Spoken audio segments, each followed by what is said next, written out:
Everyone knows who the Oklahoma City Thunder will take if they land the #1 spot in the NBA draft lottery Tuesday night. At least we think we know. But who's the odds-on choice at the other spots in the lottery? From the Opubco Studios in Oklahoma City, I'm Mike Sherman, and this is the NBA in OKC with Mike Baldwin. Mike covers the Thunder and the NBA for the Oklahoman. He's here to talk about Tuesday night's NBA draft lottery. Mike, on another video on News OK, you broke down, really explained the draft lottery using jelly beans. There's no trips to the candy store for this one, but we want to tell everybody how the Thunder might react from each of the different spots they could possibly draft at in the lottery, who they might end up with. So let's start with the lowest spot and work our way up. Well, before we get started there, the one thing that's confusing, we've written in the paper, we made it in the Jelly Bean video, but if you have not heard, all they're really drafting for ping pong balls tonight are the top 3 spots. Then they slot everybody based on your win-loss record.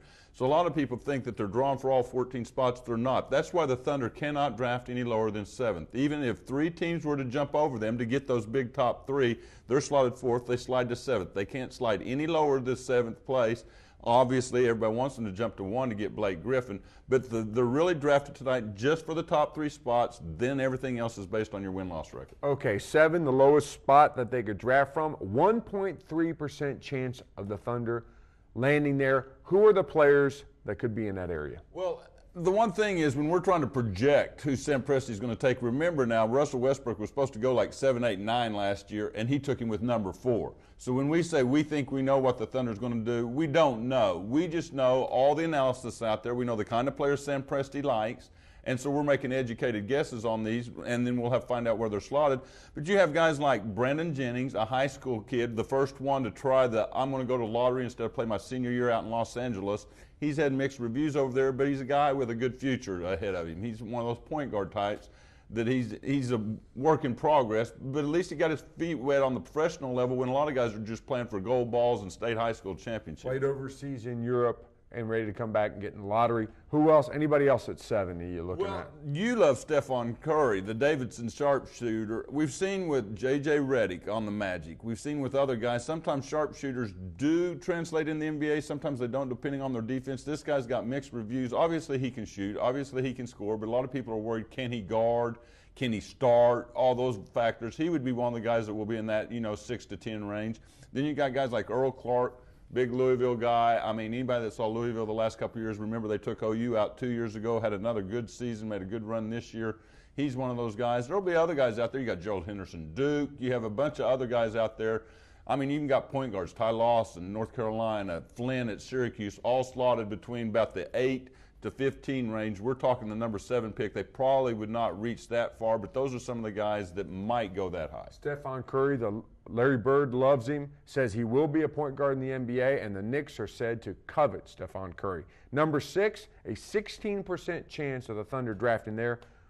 What kind of player? Well, the last 6 we're going to do are the 6 guys that are supposed to go 1 through 6. 1 through 3 are supposed to be almost 1, 2, 3, and then 4, 5, 6 there's some debate which one's 4, which one's 5, which one's 6. We got slot number 6, DeMar DeRozan.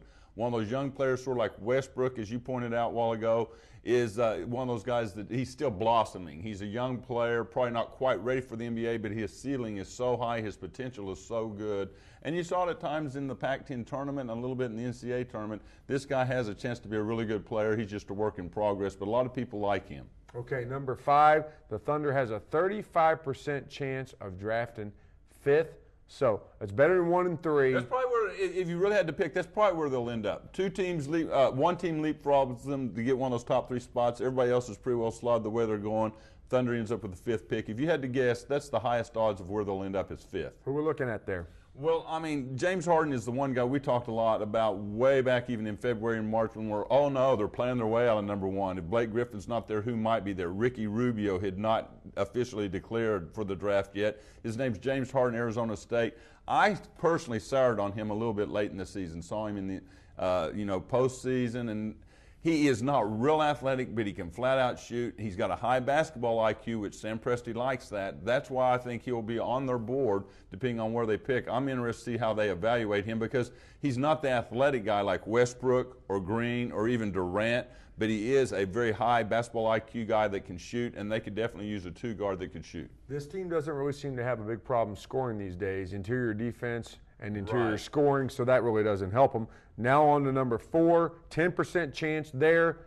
Who do you look at? Well, Jordan Hill, and that's one we've discussed that maybe the Thunder likes because, I mean, even though that's technically the same position Jeff Green gives you, the same spot on the floor, the power forward, this guy brings a little bit of difference in there, especially the interior defense as you're referring to. I think that's a guy the Thunder would definitely be interested in, whether they draft 4, 5, or 6. If this guy's there, I think there's a chance they'll take him. If you ever saw the Wildcats play this year, they were so up and down, barely got in the tournament, then made the run once they got in with the berth.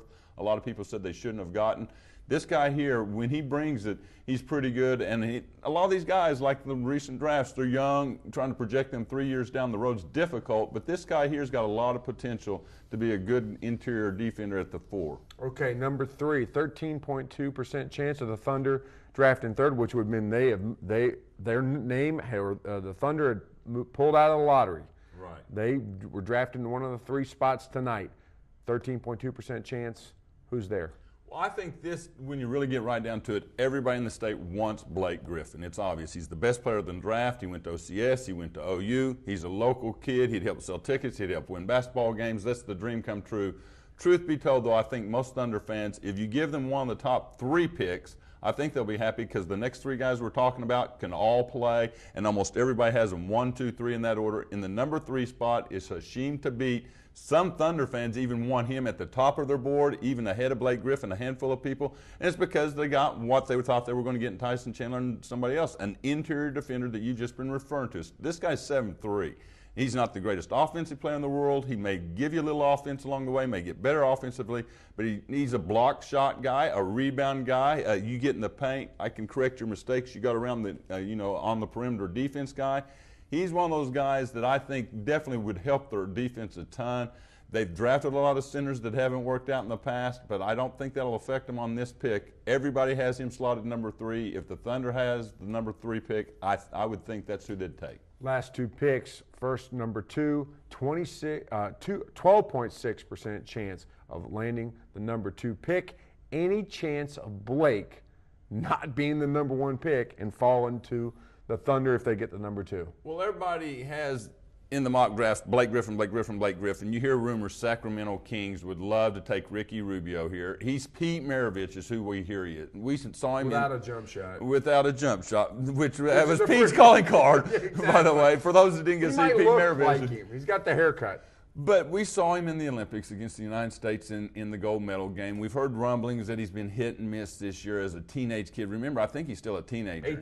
18, soon to be 19. But he is what little you saw of Sean Livingston this year playing at the end of the season with the Thunder, what little you saw of Sean Livingston in the past and other elite point guards in the NBA. This guy does get it as far as passing ability, running an offense, flash and dash. Remember Jason Kidd? In his early days, he'd be looking here and he'd flip 30 feet over there and his teammate wouldn't even be ready and it'd fly right off his. This kid has that. That's why a lot of people like him, hoping the jump shot will come. What he will definitely bring from the word go, even though he'll have a lot of mistakes and a lot of turnovers early, is he'll also get a lot of assists. This guy is supposedly a star in the making just because of his passing ability and ability to run an offense, which is invaluable in the modern day NBA with no hand checking and all that. I think he is going to be a good player. It'll probably be a couple, 3 years. But whoever gets him, I think, has a potential future all-star, which this draft doesn't have a lot of those guys. This guy has that potential here in 2 or 3 years to maybe be in the all-star game. Okay, finally, we've talked a lot about Blake. 12% chance, 11.9 of him being number 1. Thunder's pinning a lot of hopes to it. A lot of people in our staff are writing, don't get your hopes up too much about that. Anything else to say about Blake? Well, I mean, the argument I've had all along is we know what he does bring because we saw him play right here in the backyard, lead OU to the Elite 8. He had a great high school year. They won, 50 state championships while him and his brother were there. That he's obviously a power forward in the truest sense, that he can defend, he can rebound, he's very athletic, he can even bring the ball up the floor a little bit on the college level. He won't be doing that on the NBA level much, but every once in a while you head out on the break. The one thing he does not have, because we've always praised him, is his free throw percentage is very poor. His range is only limited to 10 or 12 feet. A lot of guys can expand that. We saw Jeff Green go from like 22 three-pointers his rookie season in the NBA to like 120 this year because he worked so hard after his rookie season on that. I'm sure Blake, with his work ethic, will keep working on his perimeter shot, and he's going to have to increase some range so people just won't be able to double team and be able to try to push him away from the basket. But that's nitpicking on the #1 pick of the draft. We do that in the NFL. We do that in all the other sports. But there's without question, he's the best player in this draft. He's got a lot of upside. A lot of people think he will be in an all-star game or 2 or 3 or 4 somewhere down the road. He's the guy everybody wants. He would bring a lot because that's what this team needs too, is a power forward who can give you some of those things.